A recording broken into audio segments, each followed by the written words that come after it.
नमस्कार मेरे प्यारे छात्रों, आप सभी प्यारे छात्रों का कला साहित्य की इस नए वीडियो में स्वागत है।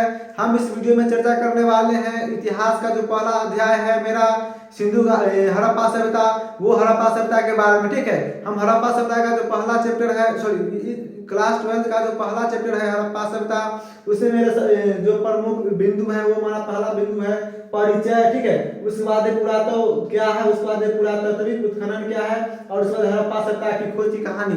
तो इन चारों बिंदुओं को हम इस वीडियो में विस्तृत रूप से और आसान भाषा में सरल तरीका से पढ़ने वाले हैं। ठीक है, आप इस वीडियो में शुरू से लेकर अंत तक बने हुए रहिए। ठीक है, आपको अंत में सभी बातें बेहतर तरीका से और अच्छा तरीका से समझ में आने वाला है, क्योंकि हम आपको बेहतर से बेहतर तरीका से इस वीडियो में आपको सभी बातों को बताने वाले हैं। जो बिंदु यहाँ पर लिखा गया, जो पॉइंट यहाँ पर लिखा गया, समझे। तो सबसे पहले यहाँ पर आप चैप्टर के नाम को जान लीजिए कि मेरा इतिहास का जो पहला चैप्टर है उसका नाम क्या है। तो आपके जो क्लास 12 के जो बच्चे हैं कला साहित्य का, उनके इतिहास का पहला चैप्टर का नाम है क्या चीज, अध्याय 1 प्रारंभिक नगरों की कहानी, यानी कि हड़प्पा सभ्यता का क्या चीज, तो पुरातत्व। ठीक ना, तो प्रारंभिक नगरों की कहानी, हड़प्पा सभ्यता का पुरातत्व। तो आखिर हड़प्पा सभ्यता होता क्या है, हड़प्पा सभ्यता कहते किसे हैं, आखिर हड़प्पा सभ्यता नाम के ऊपर हड़प्पा सभ्यता का मतलब क्या होता है, सबसे पहले इन बातों को हम समझेंगे इस वीडियो में। ठीक है, तो सबसे पहले किसी भी चीज को मतलब जानने से पहले, किसी भी बातों को समझने से पहले, किसी व्यक्ति को जानने से पहले सबसे पहले उसका क्या लिया जाता है, तो परिचय लिया जाता है, इंट्रोडक्शन लिया जाता है।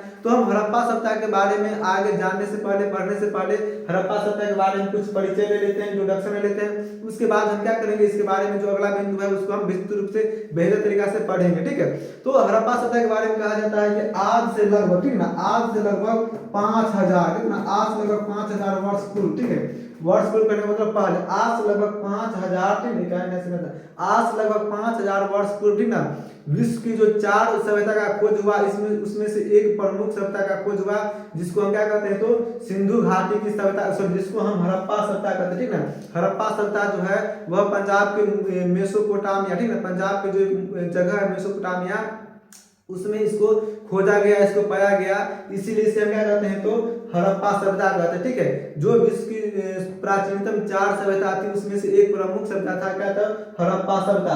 और ये हड़प्पा सभ्यता का जब खुदाई शुरू हुआ तो इसमें जो है ना मतलब बहुत सारे नगरों का मतलब पता चला, जैसे में मोहनजोदड़ो, कालीबंगा, लोथल, रंगपुर, ठीक है, तो ये सब नगर था। तो उसके बाद मोहनजोदड़ो, ठीक है, तो ये सब जो नगर इसके आसपास जो मतलब खुदाई के दौरान पता चला, तो उन सभी नगरों को सम्मिलित रूप से क्या कहा गया, तो हड़प्पा सभ्यता कहा गया। क्या कहा गया, तो हड़प्पा सभ्यता। हड़प्पा जो था वह सबसे बड़ा नगर था, और इसके आसपास छोटे छोटे बहुत सारे मतलब नगर बसे हुए थे, कालीबंगा, लोथल, रंगपुर, ठीक ना, मोहनजोदड़ो। तो इन सभी को हम सम्मिलित रूप से क्या कहते हैं, तो हड़प्पा सभ्यता कहते हैं। क्या कहते हैं, तो हड़प्पा सभ्यता। और इस अध्याय में हम आगे पढ़ने वाले हैं कि हड़प्पा सभ्यता की जब खुदाई हुआ तो वहां से कौन कौन से सामान मिला, कौन कौन से मतलब जानकारी मिला, वहां के लोग कैसे रहा करते थे, वो मतलब नगरीय सभ्यता थी या फिर ग्रामीण सभ्यता। तो इन सभी बातों को हम आगे बिंदुबद्ध तरीके से विस्तार रूप में इस अध्याय में पढ़ने वाले। ठीक है, तो ये था इसके बारे में परिचय। तो हम उम्मीद करते हैं कि आपको ये परिचय बेहतर तरीके से समझ में आया होगा हड़प्पा सभ्यता के बारे में।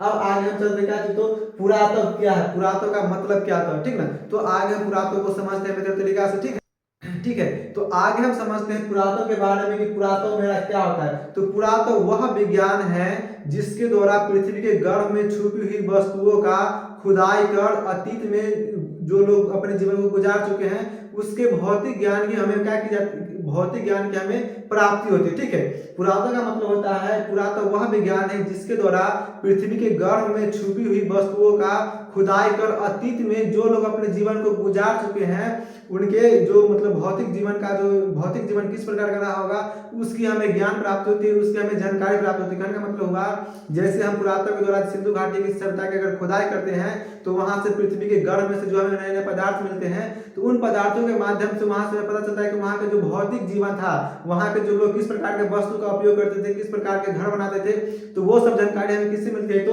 पुरातत्व विज्ञान से मिलती है। ठीक है, पुरातत्व विज्ञान का मतलब हुआ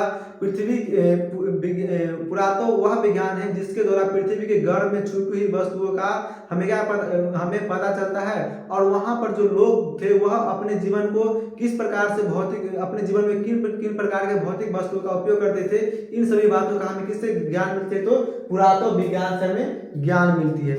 ठीक है। अब आगे हमको समझना है क्या चीज, तो पुरातात्विक उत्खनन। पुरातात्विक उत्खनन, तो आगे हम समझेंगे पुरातात्विक उत्खनन जो है वह किस प्रकार से किसके द्वारा किया गया। ठीक है, तो ठीक है मेरे प्यारे बच्चों, तो आगे हम समझते हैं पुरातात्विक उत्खनन क्या होता है। तो किसी स्थान पर छुपे हुए प्राचीनतम वस्तु का वहां से खुदाई करके उसको बाहर निकालना क्या कहलाता है, तो मेरा पुरातात्विक उत्खनन कहलाता है। जैसे मान लीजिए सिंधु घाटी सभ्यता में जो पदार्थ छुपा हुआ था और उन पदार्थों का जिस प्रक्रिया के द्वारा वहां से बाहर निकाला गया, वहां से छुपी वस्तु को बाहर दुनिया के सामने प्रस्तुत किया गया, उस प्रक्रिया को क्या कहते हैं, तो पुरातात्विक उत्खनन कहते हैं। क्या कहते हैं, तो पुरातात्विक उत्खनन कहते हैं। पुरातात्विक उत्खनन कहने का मतलब हुआ कि वे सारी प्रक्रिया जिसके द्वारा भूमि के नीचे छुपी वस्तु को खोज करके बाहर निकाला जाता है, उसे क्या कहते हैं, तो पुरातात्विक उत्खनन कहते हैं। ठीक है, अब हमको समझना आगे है अंतिम बिंदु क्या थी, हड़प्पा सभ्यता की खोज की कहानी। तो इसमें हम हड़प्पा सभ्यता की खोज की कहानी में कुछ बिंदु पर विचार करेंगे, जानेंगे। ठीक है, तो मेरे प्यारे बच्चों अब हम समझते हैं हड़प्पा सभ्यता की खोज की कहानी। ठीक है, आखिर जो हड़प्पा सभ्यता की जो खोज है वह किन किन व्यक्तियों के सहयोग द्वारा किया गया। ठीक है, हड़प्पा सभ्यता की खोज में जो है वह किन किन व्यक्तियों का योगदान है, तो यहाँ पर कुछ व्यक्तियों का नाम आता है जिसका नाम हम पहले ही लिख दिए। नाम आता है क्या चीज, तो सबसे पहले आता है किसका नाम, तो सबसे पहले नाम आता है चार्ल्स मैसन का, उसके बाद आता है मेरा जनरल कनिंघम का, उसके बाद मेरा नाम आता है दयाराम साहनी का, और उसके बाद मेरा आता है राखल दास बनर्जी का। ठीक है, तो यह व्यक्ति जो है अपने द्वारा क्या क्या योगदान दिए उसको हमको इसमें समझना है। सबसे पहले 1826 ईस्वी में, ठीक है ना, सर्वप्रथम 1826 ईस्वी में हड़प्पा टीले का जो उल्लेख है वो किसके द्वारा किया गया, तो चार्ल्स मैसन जो थे एक अंग्रेज व्यक्ति, उनके द्वारा हड़प्पा टीले का सबसे पहले 1826 ईस्वी में क्या किया गया, तो उल्लेख किया गया। ठीक है, फिर उसके बाद क्या हुआ कि 1873 ईस्वी में जनरल कनिंघम को भी हड़प्पाई वस्तु मिले। जब 1826 आया तो क्या बोलते हैं, जनरल कनिंघम को भी हड़प्पा सभ्यता में जो वस्तु यूज किया जाता था, उपयोग किया जाता था, वो सारी वस्तुएं इनको भी कुछ मिला। ठीक है, फिर लेकिन ये दोनों क्या हो गए, तो इसको पूर्ण रूप से व्याख्या करने में असमर्थ हो गए। इनकी जो मतलब कहानी था वो बिल्कुल दुनिया के सामने स्पष्ट रूप से नहीं बता पाया हड़प्पा सभ्यता के बारे में। ठीक है, फिर तीसरा व्यक्ति जो है वो कौन आए, तो 1921 ईस्वी में दयाराम साहनी आए और यह पूर्ण रूप से हड़प्पा सभ्यता का खोज किए। ठीक है, कि यह मतलब कहाँ पर है, कितने क्षेत्रफल में फैला हुआ, ये सब जानकारी दुनिया को दिए। तो 1921 ईस्वी में दयाराम साहनी ने पूर्ण रूप से क्या किया, तो हड़प्पा सभ्यता का खोज किया। ठीक है, और हम हड़प्पा सभ्यता के खोजकर्ता के रूप में किसे जानते हैं, तो दयाराम साहनी, किसको जानते हैं, दयाराम साहनी को। और यह कब किए, तो 1921 ईस्वी में किए। ठीक है, उसके बाद मैंने कहा 1922 ईस्वी में राखल दास बनर्जी ने क्या किया, तो मोहनजोदड़ो जो जगह था उसको खोज किया। ठीक है, तो मेरे प्यारे बच्चों इसमें फिलहाल इतना ही। अब जब हम अगला अध्याय लेकर के आएंगे आपके हड़प्पा सभ्यता के, तो उसको हम पीडीएफ के द्वारा बेहतर तरीका से आपको बताने का कार्य करेंगे। फिलहाल इतना ही, धन्यवाद।